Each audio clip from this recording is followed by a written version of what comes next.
Perfect. So hello everyone, welcome to this first webinar I'm hosting about inventory optimization. I think I'm going to host more and more of these type of webinar in the future. Hopefully the next webinar is going to be about demand forecasting and machine learning, and we'll see how it goes. So I will here try to tackle a very specific subject, this safety stock formula that everyone is using. If you have questions, feel free to type them in the comments. I already received some questions before this webinar. So in the future, if you have more questions, feel free to reach out to me by mail, on LinkedIn, whatever. You just send your question and I will try to tackle them. Nevertheless, I will try to stick in this webinar on the question of inventory optimization. I received many questions about demand forecasting in general. I will keep these aside for maybe another webinar. So we really stay on a very specific subject today. Well, I'm great to see that some of you are sharing the webcam. I think it's kind of very nice of you. So thank you, Martin. Thank you, Sumant. Okay, so let me share my screen and we can start the discussion.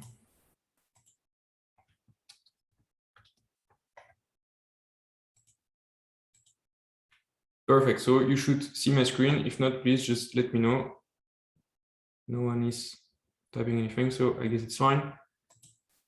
Okay, so just before we start, just to introduce myself, if you do not know who I am, my name is Nicolas Vandeput. So I'm living in Brussels, Belgium, and I like just to describe myself as someone who's genuinely passionate about demand forecasting and inventory optimization. So I'm very niche and specialized myself in the sense that I only worked on these two subjects, but I really love these two subjects and I'm trying to tackle them from so many different angles. I'm writing books, I'm writing articles, I work as a consultant. I have my own consultancy company, and I'm also teaching this at multiple universities, and I'm coaching and training teams about these two subjects. So basically, if you're more interested in the subjects of inventory optimization or demand forecasting, I can only advise you my books right there on this slide. So these books are kind of special in the sense that I'm really trying to promote an approach where I say to the reader, you can do it. Here's are some tools. Here's the code in Python. You can find it on my website. You can find it in the book. Here's a small example, and you can do it yourself, either with the data set I provide or with your own data set. So if you really feel like I want to do this myself, these are the right books to do so. And both starts by, at least I really try to start from scratch, from zero. So if you know nothing about machine learning today, you can still try to pick up my book about data science and supply chain forecasting, because I really start from total scratch and I do not assume you know anything about machine learning. Okay. So today the subject again is super precise. It's only about single echelon inventory optimization, and to be very precise, I just want to talk with you about this very specific safety stock formula. So most likely, if you are a supply chain practitioner, if you studied supply chain, people talked about inventory optimization, about stocks, and you saw this very specific formula right there that says the amount of safety stock you need is a service level factor, Z, times the deviation of the demand times. The right formula is the square root of the review period plus the lead time, but it's kind of likely that you only saw the lead time here. Right, so this formula is the usual formula to set safety stock. So my objective today is to show you the kind of limitation and the pitfall of using this formula. My point is not to say that you should never use it. On the contrary, it's a robust formula, and in many cases you can use it, but nevertheless you need to know the limitation, because usually we never mention this. So people trust the formula, but they don't understand that in some specific cases it actually doesn't work. To start with, let me move here the Zoom window. Just a sec. Voila, I can see those sharing the webcam. I see a lot of people. Thank you so much for sharing your webcam. I think it's much nicer. So thank you everyone for sharing your webcam so I can see you during the training. Thank you. So the first thing I would like to add here to refresh the memory of everyone is the relationship between the service level factor Z, and on the other side is cycle service level alpha. So this alpha is like a percentage. It's like you say, I want to have a service level of 90%. Okay, so you think, okay, I want to have this 90%. We're going to rediscuss this. How much service level do I need? how much safety stock do I need? And then you just compute this Z, this service level factor. How do you do that? Actually, mathematically, it has a complex name. It's called, so to go from an alpha target to Z, it's called the inverse of the cumulative distribution function, which is very difficult to say. But actually in Excel, it's super easy. You just type this formula in Excel. You type here instead of alpha, you type the service level you want to get, and you get Z. It's super straightforward. And you can do it the other way around, obviously. If you have a service level factor, you can compute the cycle service level you can expect. I showed here a small table that shows you the link between alpha and Z. As you can see, the usual number is this 95% service level, and then Z is 1.645. Usually when we do examples, when I do this class at university, everyone is picking 95%, which I think is not a good idea, but nevertheless, everyone's doing that. It's always this 1.645, yeah? So here I give you a small graph, small representation of what a supply chain, a simple supply chain looks like. And we need to pay attention to a few things. On the left side, we have the supplier with this lead time. And you see here, and I think that's super important, I highlight the review period. That's one of the first things that's very important to take into account here. So when you have a warehouse, when you have a production facility, or even you have a store, usually you do not do an order at any point in time. You cannot make an order at any point in time toward your supplier. Instead, you do something like, I'm going to do an order every Friday or every Monday or once a month, something like this, right? This is what we call the review period. So if you follow such a practice of saying, I only do an order once a week or once a month, you have a review period. And you need to take that into account into the safety stock target, the safety stock formula right there. And you need here to take into account this review period plus the lead time. I'm going to go back to this. Then on the right side, we have this demand distribution. So here we assume that the demand is normally distributed. So it does like a curve like this, very simple curve. And we know the deviation of this demand. Okay, that's for the basics. If you want to read a bit more about the framework I like to use about inventory optimization, you can read my one of my articles right there. When you get the slides, you just click on the link. It's an article where I try to explain my point of view on why do we do inventory optimization and what should we try to optimize. So let's go back to this formula, this very famous safety stock formula, and let's try to see what are the biggest mistakes about the formula. So the first one, as I mentioned, is, and I've seen numerous professional consultant experts forgetting this, academics as well, is people forget the review period. And we always assume this is something we call a continuous model, meaning that you can make an order at any point in time. In practice, I can only think about two cases where you really are in a continuous system. Either you're only dealing with robots talking to robots, and then they can make an order at any point in time. But usually supply chain do not work with this level of automation. Or you are setting safety stock within the same factory, and then it's human on the factory floor talking to another human in the factory floor, and these humans are able at any point in time to go and talk to each other, in which case it's a continuous system.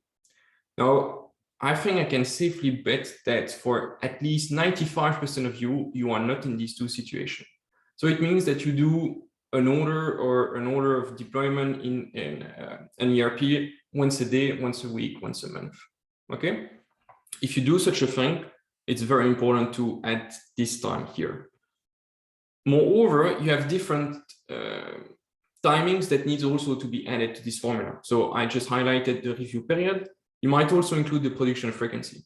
So let's imagine you have some low runners and you say, we are only going to produce them once a quarter because, you know, the amount is so low. Production facility is already producing at 95% due to COVID. So this thing, that's a very low product, we can only produce it once every 3 months for 6 months.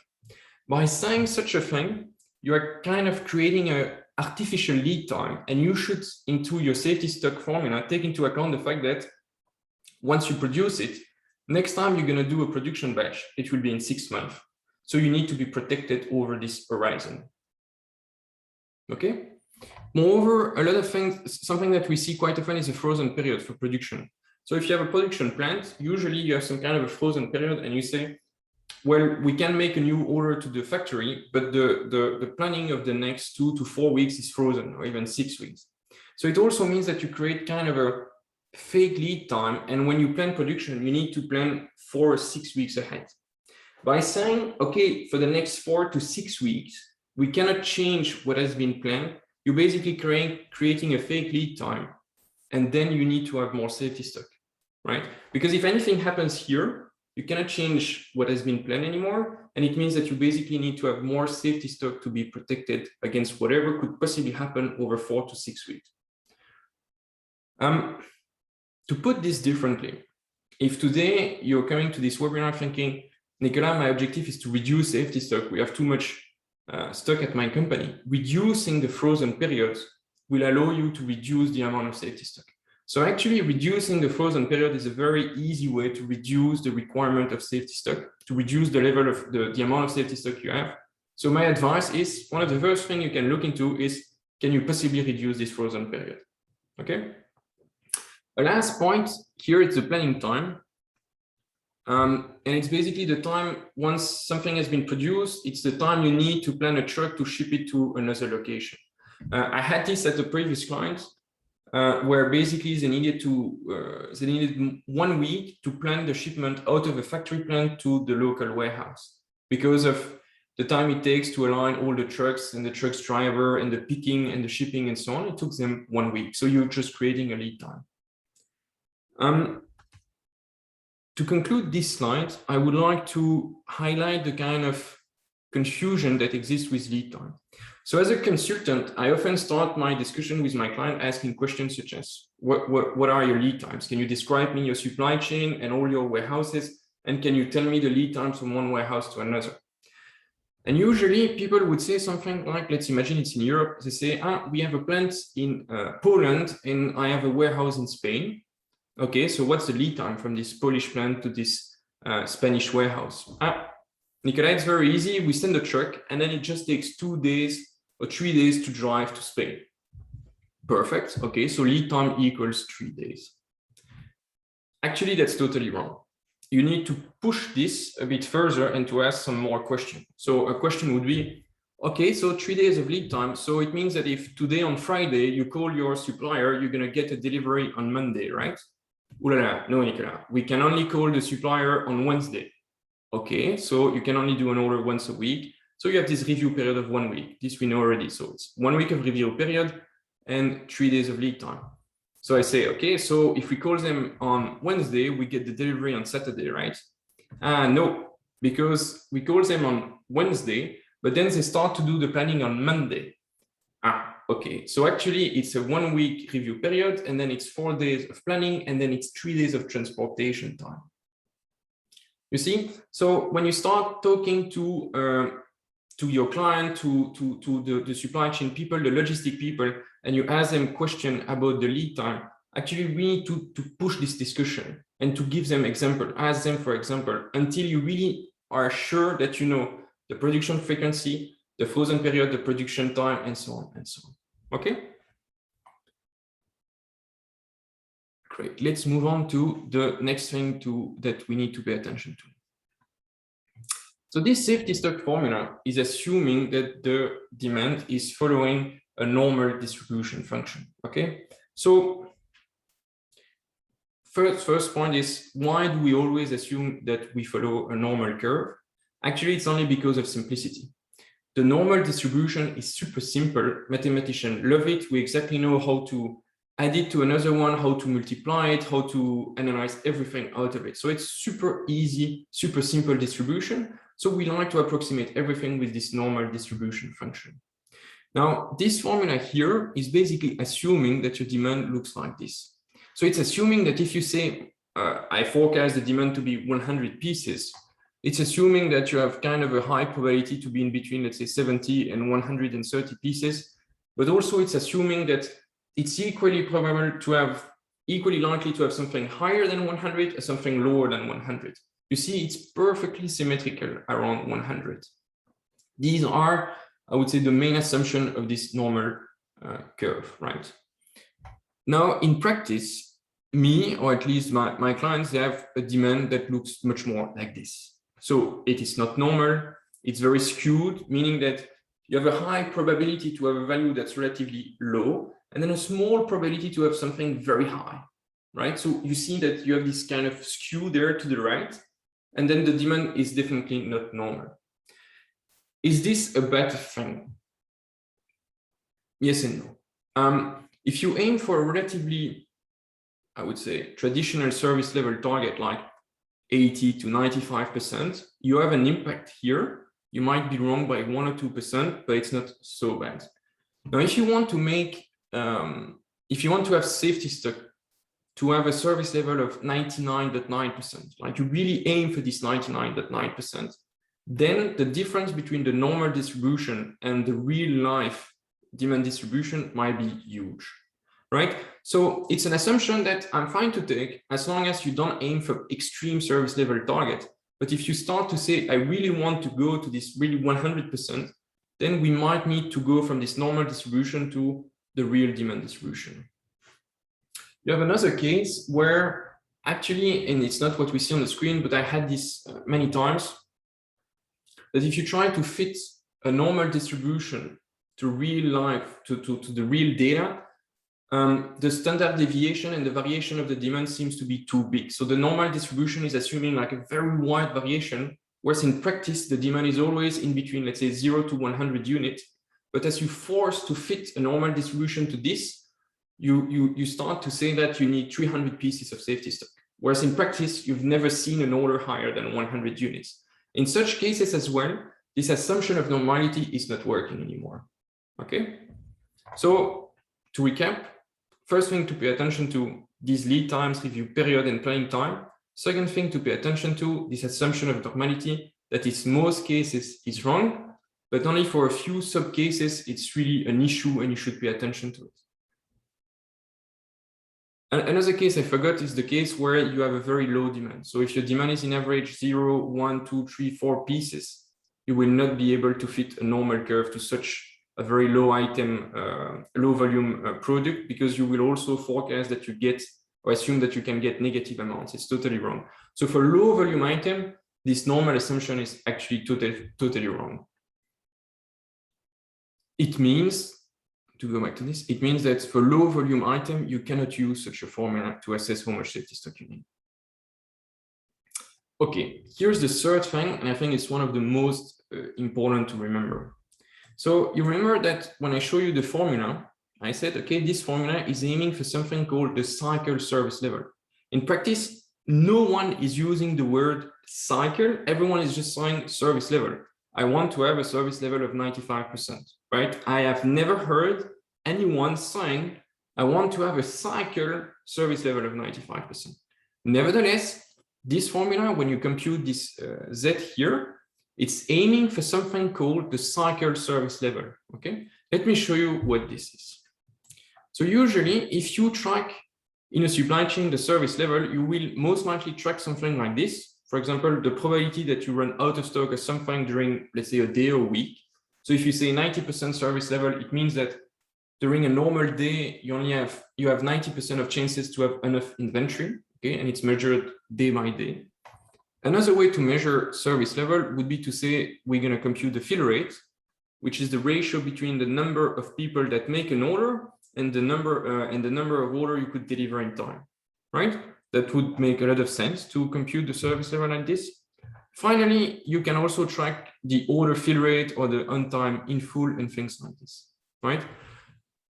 I'm happy to bet that out of the 100 people listening to me right now, at least 80% of you're choosing one of these three metrics to measure your service level. It's very likely.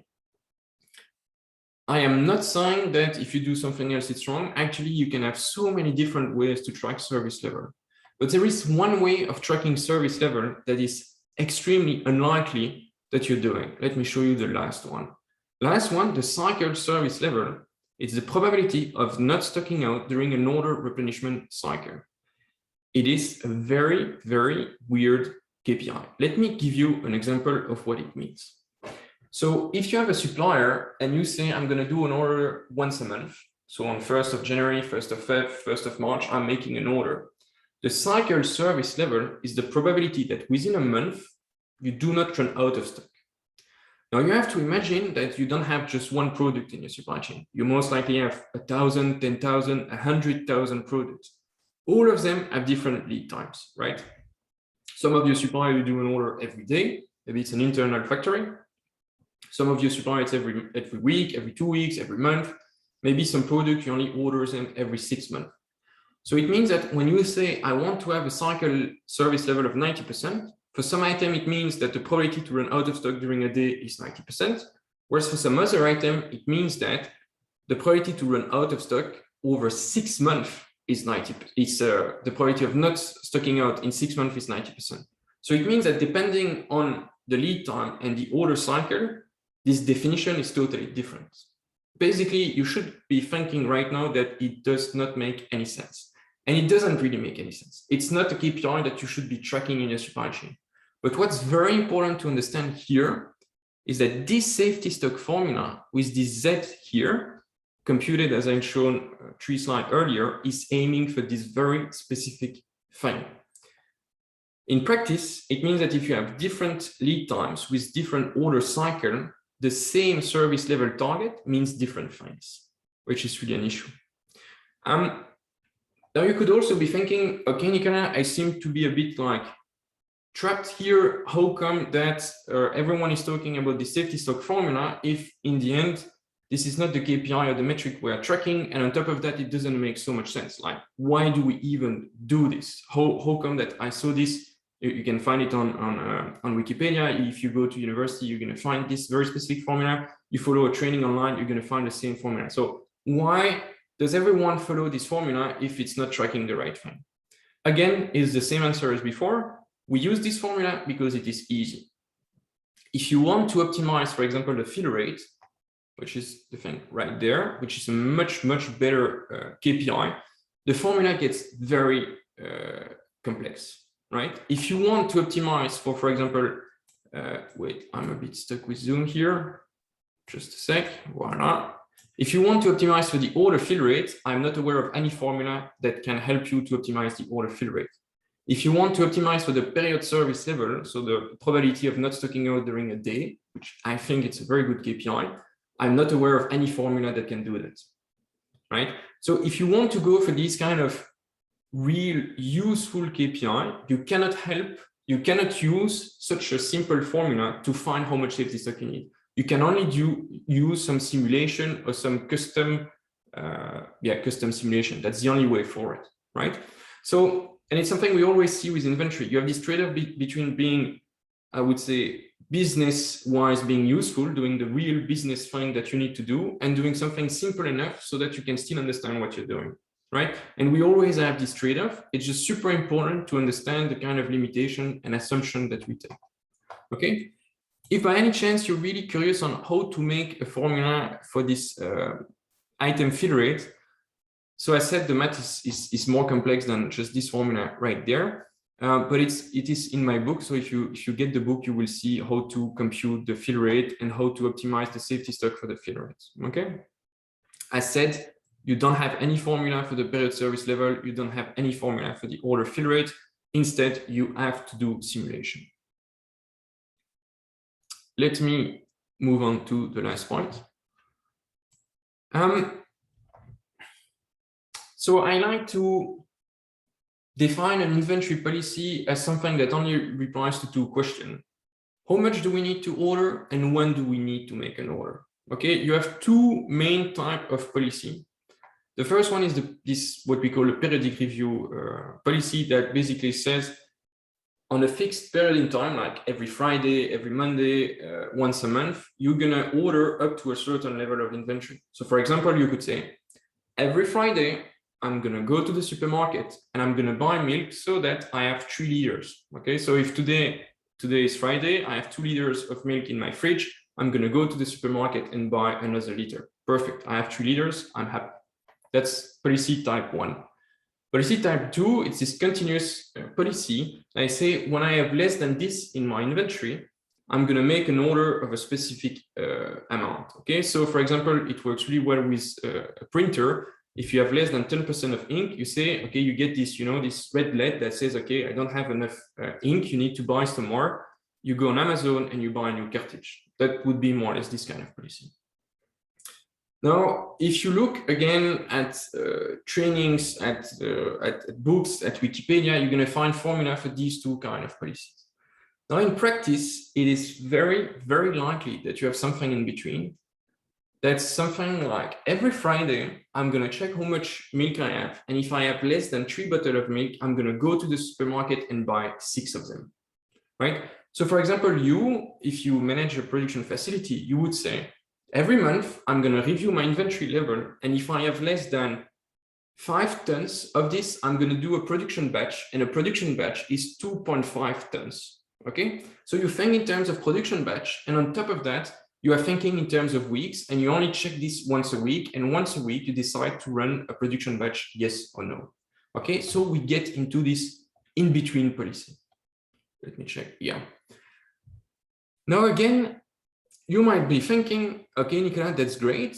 We have these two simple policy, but yeah, this third policy sounds like something I am facing in my supply chain because we have a batch size or because we do full truckloads or this kind of, I have some specific fixed order quantities and so on.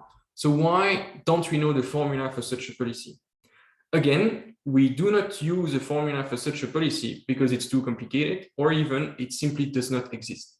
Again, it means that if you have such a policy where you say, I'm buying this very specific batch size and I'm doing an order every week, and you tell me what's the formula to know how much safety stock I need, there is no formula, right? You can only do simulations, there is simply no formula. Instead, we can do some simplification and assumption. Let me show you. So for example, if you do daily orders, so you can go to the supermarket every day, and when you do an order, you buy a month at once. We can say that as the order quantity is much, much higher than the demand over the review period, you can basically use this kind of continuous formula and you can assume for continuity. And you say, I'm just going to increase my lead time by half the review period when I'm computing the safety stock. This is not perfect, but it's a nice assumption. It should work in most cases. On the other end of the spectrum, you could say, well, I'm making monthly orders. I need to buy my products by pack of 4, but usually when I do an order, I'm going to buy like 1,000 units. In such a case, this order quantity is so low compared to the demand that it's just a case of rounding. So maybe one day you're going to buy 1,000, the next month you're going to buy 1,004. It's really not a big deal. Again, you don't need to do anything special. You just use the usual formula and you just do a rounding. That's it. Now the issue arises when you have something in between. Let me show you another example. So here you make monthly orders. You're going to order 2 months of stock at once, and you make an order if you have less than 3 months of stock. If you follow such a policy, you're so much in this in-between zone between these two kind of extreme policy of periodic review or continuous review that we cannot use any safety stock formula to tell you how much safety stock you need. Again, if you're really stuck in the middle like this, you can only use simulation to know how much safety stock you need to achieve the service level you want to achieve, right? So if you are stuck in the middle like this, I would really tell you, do not use the usual safety stock formula because it's never going to work, okay? I'm going to stop here and then we can move to question. One last more comment. I'm organizing an inventory optimization training live, so like we are doing right now, just a lot more interaction when I'm going through the site. It starts on Tuesday, the 21st of September, and we're going to do this training every Tuesday and Thursday, 2 hours per session. If you're interested, you can find all the content here. It's 14 hours of training, so we're going to go kind of quite in depth, and you can register right there. If you have any question, as usual, over any subject, you can send me a mail, and I'm very happy to discuss. So let me check the discussion to see if we have some question, and then I'm very happy to exchange with you. Maybe you can take the virtual microphone to ask your question. Let me check here the question.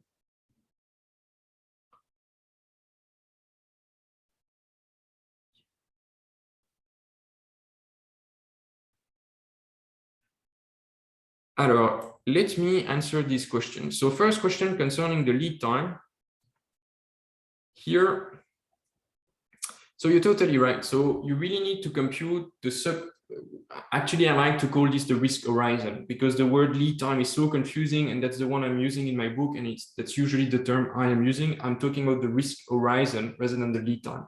So really what you need to do is to compute and to assess the whole risk horizon in your supply chain. That includes transportation time, review period, production frequency, and so on and so on and so on. As I explained, if you just send a mail to people in your supply chain saying, what is the lead time, please provide an answer, and they're just going to send you a mail saying 3 days, I wouldn't do that. I would call them and I would run through a lot of examples and cases until you are absolutely sure that you covered all the type of lead time you can possibly see in a supply chain. Okay. Someone else, Wilfer, is asking, should we use gamma or Poisson here instead of normal? Yes. So here, on this case here, you see that the demand is kind of skewed to the right. In such a case, you can get out of this usual safety stock formula and this normal assumption by using a gamma distribution. It works quite well, and you can find a nice equation that's going to tell you how much safety stock you need, and it might work better. If you work with low volume products that are usually you sell most of the time 0, then maybe 1, maybe 2, maybe 3 pieces, you could use Poisson. Poisson is better than normal for sure, but I wouldn't advise you so much to use Poisson because Poisson is, how to say that, is such a smooth, well-behaved distribution. Poisson is actually very, very smooth. Actually, most of these low volume products that you're going to have, I would bet that 90% of the time you sell 0. And then when you sell something, it's likely that you're going to sell 5 pieces at once or 4 pieces at once, right?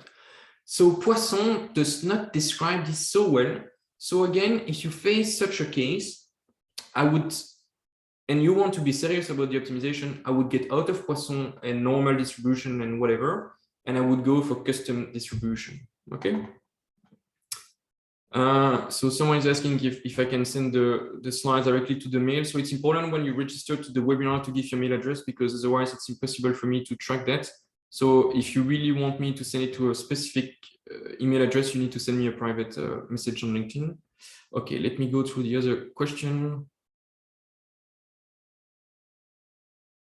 Okay, yeah, so there is one point that I do not cover here is the inventory record accuracy. So basically you have a warehouse with some goods there. You're going to come up with a policy saying when you have less than 100, please buy 1,000. But you face one issue is that we don't exactly know how much inventory do we have in this warehouse. If you face such a case, it's tremendously important that you first fix the fact that your record accuracy is not good, and then you can move on to optimize your inventory targets. My expertise is to optimize inventory targets. Unfortunately, I don't have so much knowledge on how to be sure that the inventory counts in the warehouse is correct. Nevertheless, that's basically the basis. And first you get this right, and then you can move on to inventory optimization. So Christian is asking a very, very good question. Let me explain you his case. So he is saying that he could potentially do multiple orders during a week. It's just that from time to time, he does not order anything. So 1 week you could do an order on Monday and Wednesday, then the next week you do not order anything. And then again, you might do an order on Thursday. So Christian, that's a perfect question. So in such a case, Christian is asking, what is my review period? Is it once a week, twice a week? Like how much is it? Actually, Christian, I think that you're facing this last case. I've shown that you are using this third policy here. And I think your policy will be something like every day I'm checking my inventory level. And if I have less than this, I'm going to buy a whole, let's say, a pallet or a whole truck. And actually, by following this kind of third policy, by saying I'm going to check my inventory every day, you can possibly do 3 orders a week or no order, right? So I suspect your review period is much more like 1 day, and it's definitely not 1 week.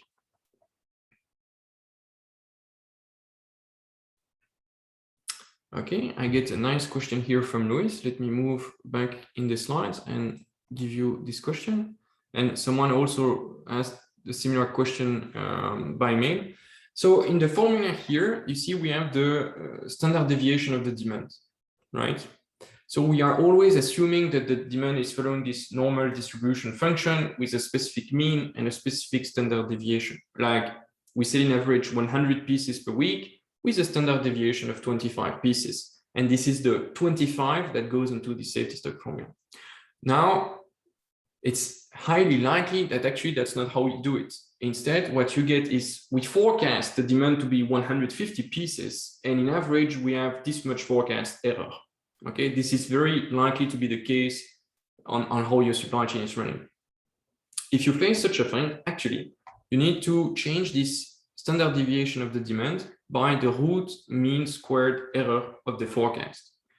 Again, it's an approximation because we assume that the forecast error is constant over time. In practice, it's never the case. You have some seasonality, some trend, you have some period with higher forecast error because you run some promotion or whatever. So again, it's an approximation, but it's already better than just doing the deviation of the demand, right? So again, if you use a forecast and you don't just look at the average of the historical demand, here you need to change the standard deviation by the root mean squared error of the forecast. Pay attention, you don't need to use MAPI or whatever percentage people usually compute. No, again, it's the root mean squared error, okay?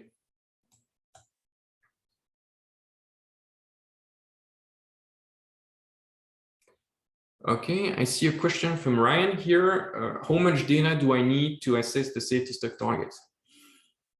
This is a very, very tricky question. If you look at it per month, you might need to wait 6, 12, 2 years. And that's the issue that I once heard someone saying, if you don't have 25 points, it's not statistics. So it means that based on this, you need to have 25 months of data before you can assess how much safety stock you need, which is kind of difficult to have. For these new products, it might be better to look at the demand distribution per week or per day, most likely per week rather than per month. And then you will already have a better picture on like what's the extreme cases you can have. In many cases, I think, and it might be a bit of a provocation, but I think it's better to look at what's the worst case I ever had in the past, and I'm going to put safety stock for that rather than to use this formula.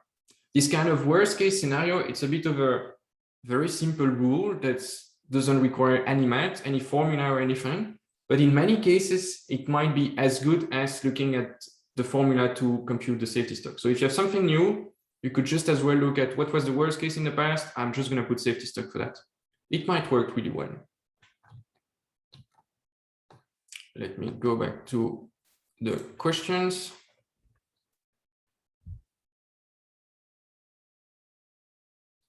A very good question from Cement as well, who's asking, Nicolas, how should I take into account the holding cost factor in the safety stock target? And this is an excellent question. It will be for another webinar, but let me already try to tease you and how you should do that.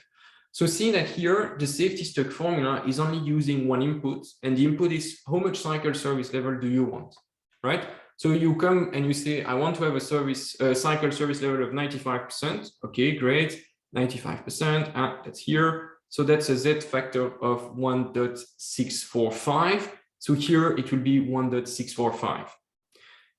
But the real question, it's not how much cycle service level you want. That is not the real question. The real question of inventory optimization is how do we maximize profits? And this is exactly what I explained in this article there. So what we should be thinking about is what are the holding costs? What's my margin? What are all the costs that I have in the supply chain? And how do I maximize my profits? But when you say, I want to have a cycle service level of 95%, we have no clue about your cost. Maybe it's not profitable to do 95%. Maybe you would maximize your profit by reaching a service level of 85% or maybe 99.5%. We do not know. If you want to really optimize for profitability, you need to use an equation that's going to tell you how much cycle service level you need. Actually, and that's a very good news, it's a super simple equation, but for a reason that I wouldn't know, no one is using it. And it's a pity because it's a super simple equation that's going to exactly tell you based on your holding cost and based on your margin, exactly how much service level you should aim for. It's a very simple math, but no one is using it. This one, I have no reason. I should leave this one for another webinar. Let me move on to the next question. Maybe I'll just do a few more. Question from Santiago. Why do we use the square root of the review period and the lead time? That's also a good question. So I didn't cover this, but actually that's also an assumption behind this formula. And the assumption is that the demand distribution between each period, so for example, each week, is independent. Let me just give an example. So basically we assume that whatever you sell this week is totally independent for what you're going to sell next week and what you sold last week, right? As we assume that this is absolutely independent, we can take the square root of the number of periods to get the total distribution, only because we use a normal distribution. But this is wrong. Obviously, if you sold a lot last week, it's for some reason. Maybe the weather was good or bad, maybe a competitor got bankrupt, maybe you ran some promotion, maybe you had one of your other product that was out of stock, so everyone bought this one instead. I mean, something happens. So it's very likely that if something happened last week, it will have also an impact on this week, right? Maybe your product is trending on Twitter, I don't know, but something's going to happen this week. So it's extremely likely that we have some kind of impact, some correlation from one week to the next, okay? Again, this formula here is assuming that there is no correlation, so there is no impact of what happened last week and what's going to happen this week. Again, it's a major assumption, and it's, I would bet it's like wrong in every single case. Okay. Let me go through the question. Question from Louis: how do we take into account the variability on lead times? So I'm quite sure that most of you saw this formula before, you know, with the variation of the lead time that's included in the square root and stuff. In practice, I never use this formula. How come? When I wrote my book, I went through all this formula and I wrote down simulation for each and every of these formula to try to see, does it work in practice, right? So for every single formula, I ran a simulation and I looked at the result and I was like, do I get 95% of service level if I aim for 95, or does it not work? When you use the usual lead time variability formula, basically you usually do not get what you are aiming for. So if you aim for 95% and you use the usual standard deviation of the lead time formula, you usually do not get 95%. Even if we include some very good assumption of normality, independence of demand, blah, blah, blah, even if you live in a mathematical world, it doesn't really work. So now in practice, if I have deviation of lead time, and if I have a lot of it, I'm going to go for custom distribution. So I will not follow the normal curve. I will not follow any equation. I'm going to do simulation. And it works really well. And that's what I do if I have so much variability. If you don't want to do that, there is a formula, again, that is very easy to type in Excel. That's going to give you your safety stock target. But as a warning, I have to tell you that it usually never works. Okay.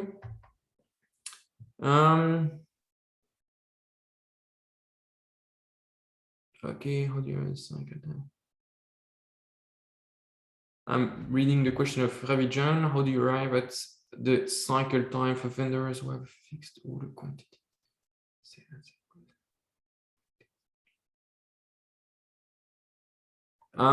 So Ravi, I'm not entirely sure I got your question, but I suspect that what you have here is a very fixed review period where you say, I'm going to do an order once a week, or you're saying that you can do an order at any point in time during the weekdays, but not during the weekends. If you have such a case, or you're, for example, a store manager, and you can do an order to your supplier Monday to Friday, but you also open on Saturday, Sunday, but you cannot do an order, then you are in a case that's very difficult to optimize.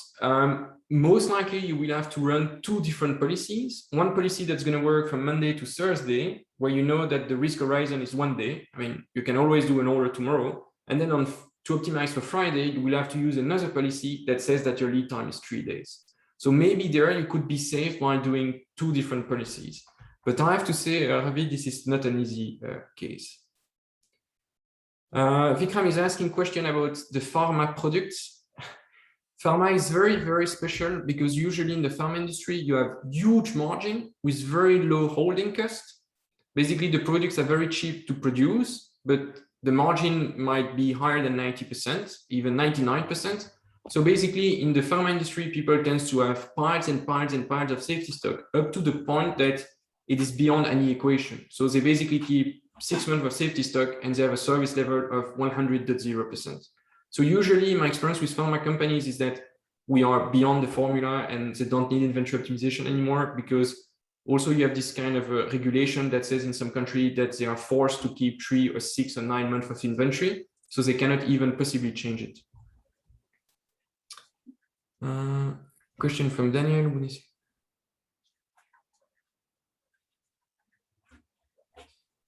Yes, so Daniel is asking a question, should we use this historical deviation or should we use the forecast error?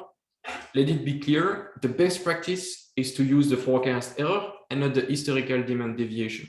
So if you do a forecast and you're producing based on forecast, you're deploying your inventory, your product based on forecast and so on, you should also set your safety stock target, not based on the demand deviation, but on the forecast error. The forecast error, hopefully, is much lower than the demand deviation. If it's higher, it means that your forecast is worse than a moving average, in which case you should just stop forecasting and use a moving average instead. But usually I would bet that your forecast is better than that. So if you use the forecast error in the formula, it will result in lower safety stock targets. Let's do 2-3 more questions. So Victor Wilson, hello Victor, asking, should we update that quite often? You have pro and con here on this update. So I've met some companies that only review that once a quarter. I've met some companies that it's fully dynamic, because as soon as you say, I want to have 5 days of safety stock targets, it basically changes every day. I would say that changing it quite often is usually good, especially if you face seasonality. Because as soon as you have seasonality, you don't want to have so much leftover at the end of the season, but you can have a lot of stock build up inventory, so you need to review your stock quite a lot. So if you face seasonality, I would definitely review that quite often, at least once a month.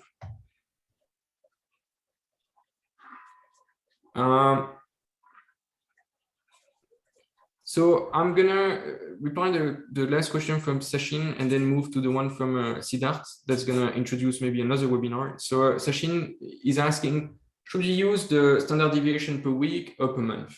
Okay, very good question. Actually, the answer is quite easy here.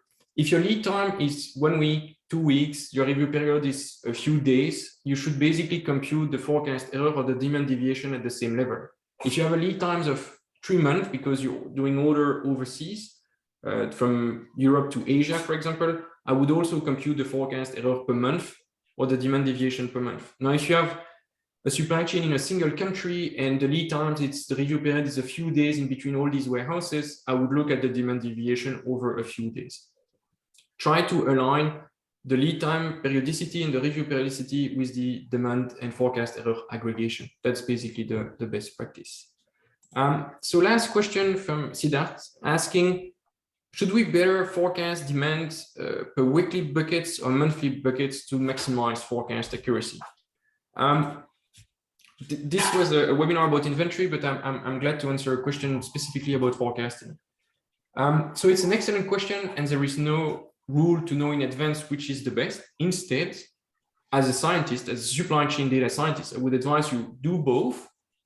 Compare the accuracy you achieve with both systems and keep the best one. It's impossible to know in advance which aggregation level or which model is going to deliver the best result. Nevertheless, and pay very attention to this precision, there is a difference between the aggregation you use in your model and the aggregation you need. You might need to have a weekly forecast, but you might prefer to do the forecast per day or per month, right?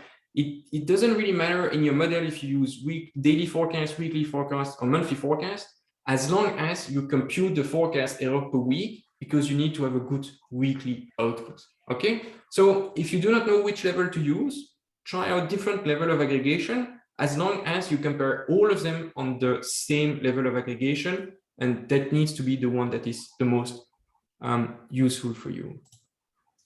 Okay, great. I'm gonna stop here. I will share all the slides with you. I said, if you want to know more about the safety stock formula and run some simulation on your own, you will find all of that in my book. And I'm organizing 7 sessions of inventory training that will start in, I think, 3 weeks. So if you want to take part in that, do not hesitate to register online or just send me a mail. We can talk about it. Thank you so much for your question. That was very interesting. Thank you so much for all of you sharing your webcam. It was a pleasure looking at you while giving this webinar. I think it's much more human than just being me alone talking to my screen. So it's really a pleasure. Hope to see you in some future webinar. I said I will most likely do a webinar in 2 to 3 weeks about machine learning and demand forecasting. I will share the invitation with you by mail, and I will also send you the slides that I've just shared. Okay? Perfect, everyone. So have a great day or have a great evening, depending on where you are. Ciao, everyone. Thank you. Have a nice weekend to you too. Thank you. Bye, Nicolas. Thank you, Victor. Thanks, Nicolas. Ciao. Thank you. Nicolas. Bye. Many Thank you. thanks. Thank you very Ciao, much. Manon. Thank you. Thank you.